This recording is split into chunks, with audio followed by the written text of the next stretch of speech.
Bonjour, c'est parti pour un vol Grenoble-Annecy au départ de Saint-Hilaire. Donc la météo sur la région est caractérisée par un vent d'ouest moyen de 15 à 20 km/h, voire sud-ouest, avec des plafonds très élevés de 3000 à 3500 mètres, ce qui est propice à faire un grand vol.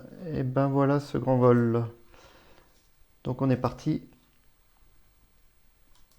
au départ de Saint-Hilaire. Donc il est midi. La convection, les ascendances sont pas bien installées. Donc on se bat pour rester au premier étage de la Chartreuse. La traversée de la Combe de Manival n'est pas si simple. Donc on voit Ronu là qui travaille pour rester le long du relief. On fait tous les deux un point au Saint-Hénard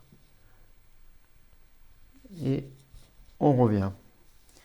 Donc on voit qu'on prend des thermiques quasiment au même endroit. Là il ne fait pas vraiment le plafond, ce qui l'oblige à prendre un thermique intermédiaire, alors que moi je suis allé directement à la dent de Crolles. Il reprend le même thermique que moi, mais là aussi il ne fait pas les plafonds. Et là non plus, je vais lui dire de faire les plafonds la prochaine fois Renu. C'est quand même beaucoup plus pratique, même si la journée est très propice, ce qui permet de cheminer largement dessus du relief. Donc il arrive un peu plus tard que moi, il passe en face ouest. Là il trouve un magnifique thermique qui lui permet, qui le décale en ouest vers les Bauges. Et donc il arrive directement au pic de la Sauge, comme moi. Là, il trouve un superbe thermique. Du coup, il va. Il ne prend même pas le thermique de la pointe de la Galope. Il en trouve un autre au Mont Buffat. Il arrive très haut au Colombier. Et là, c'était son objectif. Il l'avait annoncé dès le départ du vol. Il fait demi-tour au Colombier et va atterrir à Mont-Lambert. Pendant ce temps, moi, je traverse le lac d'Annecy. J'arrive aux Dents de l'Enfant. Et là, je trouve un thermique bien régulier. C'est pas pour rien qu'Annecy est réputé pour sa névrologie. Régulier tout doux, ce qui me permet de revenir sur le roc des Bœufs sans aucun souci. De grimper le long de cette montagne magique. Et ensuite, je décale en direction du Trello, en faisant bien attention de ne pas rentrer dans le parc. Je trouve largement de quoi aller à la dent d'Arclusa.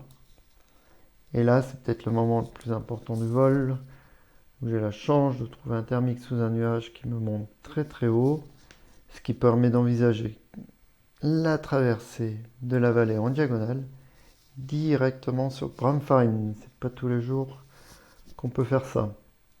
Là, à Bramfarine, je zérote, voire même un peu mieux, le long de la crête pour me jeter sur le Saint-Genis.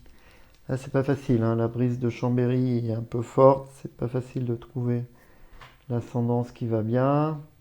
Bon, je me bats, j'arrive à trouver ce qui va. Et là, je suis trop gourmand. Je me jette dans le col du Berrios en espérant trouver un thermique qui n'y est pas. Et je suis obligé de me vacher à thé au lieu de me laisser glisser directement sur l'atterrissage de Limbin. Donc, je n'ai pas bouclé tout à fait ce vol. Voilà, donc pour moi, c'est un vol de 158 km en 6h44 minutes. Et pour ONU, c'est un vol de 83 km en 4h09 minutes.